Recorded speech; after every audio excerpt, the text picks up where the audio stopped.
पुण्यात्माओं, इस काल की यह खास बात है, जो घनी पुण्यात्मा होगी उसने घने दुष्कर्म में लाया करे और बदनाम करवा देगा दुनिया में, उससे सोचता सब थूके।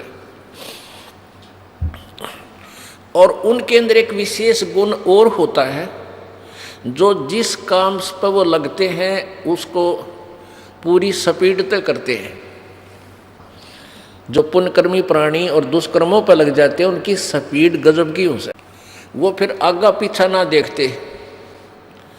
जैसे इस दास के संपर्क में आने के बाद लाखों मनुष्यों ने शराब छोड़ दी, और वो एक नंबर के शराबी थे।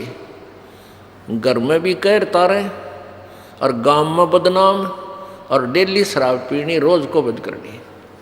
और जब उन्हें ये ज्ञान हुआ, परमात्मा की मेहर हुई, यो नाम ले लिया, उसके बाद कति ना वो छोड़ दी शराब, तम्बाकू, सुल्फा, सब बकवास छोड़ के, और फिर नाम पे इतनी स्पीड तो लाग गए, जो पैसा वो बर्बाद किया करते उसी स्पीड से फिर दान करने लग गए। उनका स्वभाव है यो। तो लोग पहले तो न्यों क्या करते, यो शराब पी कर नाश करेगा, कर दिया इसने घर का नाश। और फिर इस दास की शरण में आए तो वो रोज सत्संग में आवे, क्योंकि अनमोल ज्ञान।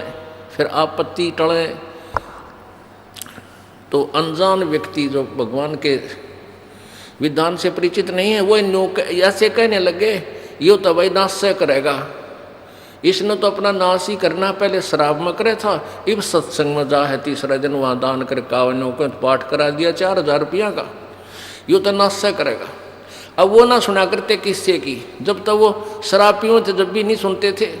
अरे उनको पता है कि हम तो दोनों हाथों से बो रहे हैं बीज भविष्य का।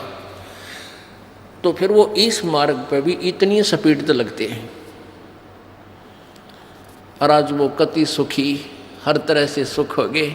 अब उनके सुखों ने देख के दुनिया टूट कर पड़ेगी। अब देख लेना, जो भक्त आज से 10-15 वर्ष 8 वर्ष से इस मार्ग पर लग रहे हैं और सीधी नीति से लग रहे हैं, जो कभी लग गया कभी छोड़ गए, उनको थोड़ा समय लगेगा वो स्थिति रिकवर करने में। जो कंटिन्यूस लग रहे हैं, बिल्कुल डगमग नहीं हुए हैं, आज उनका वो सुख दे दिया परमात्मा ने। सारा आसपास का क्षेत्र अचंभित है।